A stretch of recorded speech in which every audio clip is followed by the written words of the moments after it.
I came from a family of 3 girls, and I felt like I had the perfect life. I was the happiest little 5 and 6-year-old and had so much fun as a child. I struggled for years in my childhood with watching my family suffer. It tore our family apart. I went down the path of self-injury, a suicide attempt, very depressed. This could be happening to your child.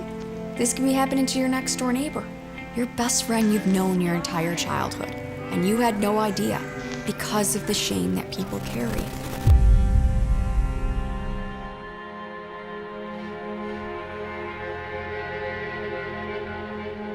When I was a kindergartner, I had been asked by my best friend Ashley to spend the night. And I was excited, that little kid going off to my first sleepover. And after watching a Little Mermaid, we went into her room to go to sleep. She climbed up in her bed and me on the ground in my little sleeping bag, fell asleep, and eventually I woke up to the bedroom door opening and looked over there, and there her uncle was. I thought he was checking to make sure we were asleep. And instead he closed the door, came down to where I was on the ground, told me to be quiet, and I did. I stayed quiet. He sexually abused me and told me, "This is our little secret. No one will believe you. I know where you live, Erin. I'll come get you." I pinky promised my best friend I would never tell anybody what her uncle was doing. What is your name? Erin. And how old are you? 8. My abuse ended when I was 8 and a half and we moved.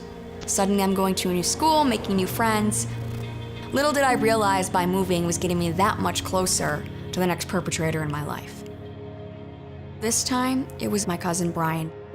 Wake up to him sexually abusing me, and for the next almost 2 years, he repeatedly tells me, "This is our secret, no one will believe you, you have no proof that I did this." And I believed it. I believed him that no one would believe me. So I stayed silent because my only education came from these perpetrators. At 13 years old, my 11-year-old sister came to me with the same secret. My little sister blurted out the words, "Brian's gross." And I knew instantly what that meant and was just filled with anger and rage. So we broke our silence, our abuse ended, reclaimed our voice, and that was the first step in moving forward and healing our lives.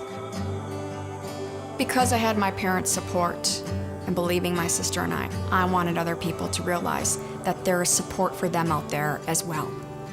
Looking back on my childhood, I learned tornado drills, bus drills, fire drills. Yet there was nothing on how to speak up and tell if you're being abused. So I created Erin's Law in my home state of Illinois. Oh, this money. We made $2, actually $5. Stop, please. Just goes, okay. Plus my mom bought this fresh lemonade just to make it look cute. Back in 2010, I was working my full-time master's level job as a counselor working with youth. I quit my job, tried to figure out a way of how I was going to explain to people that, I'm going to speak about educating kids on the prevention of abuse, because my own state lawmaker said, "Erin, we don't talk about that in society. They will never teach this in school." And I made it my mission not just to get this passed in Illinois. I made it a mission to travel to all 50 states, testifying to lawmakers on the importance on this. And I tell these lawmakers I'm not going away. This is something that everyone should stand behind. Erin's Law requires every year child sexual abuse to be taught in public schools.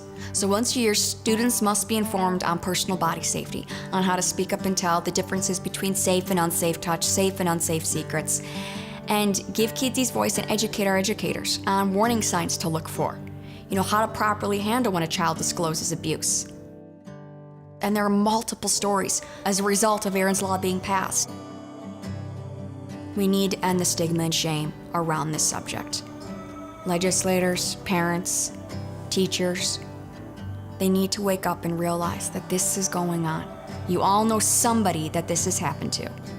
I really want parents to see the importance behind this, and I want kids to reclaim their voice and be able to break their silence and end their suffering. That is my mission in life.